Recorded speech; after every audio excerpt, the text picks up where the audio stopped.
Yes, cinematographer Shri Venu ചേരുന്നുണ്ട്.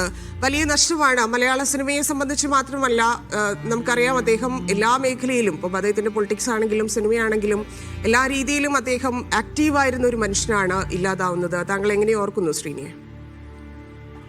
ഞാൻ ശ്രീനേട്ടനായിട്ട് ഒരുപാട് വർഷമായിട്ട് എനിക്ക് ബന്ധമുണ്ട്. ഞാനിപ്പോ ട്രെയിനിലാണുള്ളത്. ഇന്നലെ ഫിലിം ഫെസ്റ്റിവൽ ഞാനിപ്പോ രാവിലെ വന്ദേ ഭാരത് വന്നുകൊണ്ടിരിക്കുക. ഇപ്പോഴാണ് ഞാൻ അറിയുന്നത്. കേട്ടപ്പോൾ തന്നെ വല്ലാതെ വിഷമമായിപ്പോയി. കാരണം ഞാൻ കുറച്ച് ദിവസം മുന്നേയും ശ്രീനാഥനെ ഞാൻ കണ്ടിരുന്നു. ഒരു ഫംഗ്ഷനിൽ കുറച്ച് ദിവസമായിട്ടുള്ളൂ. സുഖമില്ലായിരുന്നു എന്ന് അറിയായിരുന്നു. ഞങ്ങൾ ഒരുമിച്ച് ഇടയ്ക്കിടയ്ക്ക് കണ്ടിരുന്നു. പക്ഷെ ഇത്രയും പെട്ടെന്ന് ഞാൻ പ്രതീക്ഷിച്ചില്ല. ഒരു ഞെട്ടലായിപ്പോയി. ഞങ്ങൾ കുറെ വർക്ക് ചെയ്തിട്ടുണ്ട്, ഒരുമിച്ച് കുറെ സിനിമകൾ ഞങ്ങൾ ചെയ്തിട്ടുണ്ട്. പക്ഷെ അത് ഭയങ്കര ഒരു പെട്ടെന്ന് കേട്ടപ്പോൾ എന്തോ ഒരു വല്ലാതെ വിഷമം തോന്നി. അദ്ദേഹത്തിന്റെ ഒരു സിനിമയിലെ അദ്ദേഹത്തിന്റെ ഒരു ശൈലിയെ താങ്കൾ എങ്ങനെയാണ് ഓർക്കുന്നത്? അദ്ദേഹത്തിന് നമുക്കിപ്പം സ്ക്രീനിൽ കാണുമ്പോൾ നമുക്ക് വളരെ ഈസി ആയിട്ട് തോന്നും. ശ്രീനിവാസൻ വളരെ ഈസി ആയിട്ട് ഓരോ കഥാപാത്രങ്ങൾ ചെയ്യുന്നത് പോലെ, ഇല്ലെങ്കിൽ അദ്ദേഹം അദ്ദേഹത്തിന്റെ സ്ക്രിപ്റ്റുകളോ അദ്ദേഹം ചെയ്ത സിനിമകളോ എടുത്ത് നോക്കുമ്പോൾ നമുക്ക് അങ്ങനെ തോന്നും. അത്രയ്ക്ക് ഈസി ആയിരുന്നോ അദ്ദേഹത്തിന്റെ ആ യാത്ര?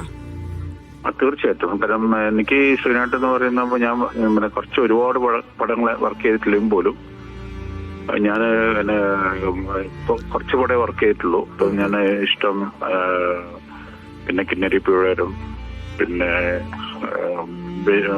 പല്ലരിയുടെ വിസ്മയം, അത് കഴിഞ്ഞിട്ട് കിട്ടുന്നില്ല പേരുകൾ. പക്ഷെ എന്നാലും എനിക്ക് പുള്ളി ശ്രീനാഥിന്റെ കൂടെ കുറച്ചു നേരം ഇരിക്കുമ്പോൾ തന്നെ നമ്മൾ സമയം പോകുന്ന അറിയില്ല.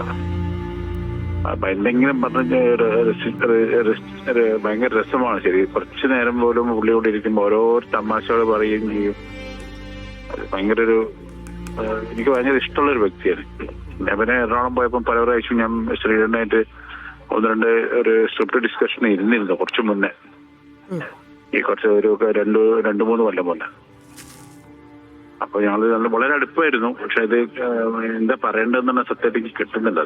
ഇപ്പം ഞാൻ ട്രെയിനിലാണല്ലോ. അപ്പം കേട്ടപ്പോൾ ഭയങ്കര ഒരു വിഷമവും വല്ലാത്തൊരു വിഷമം തോന്നുന്നു.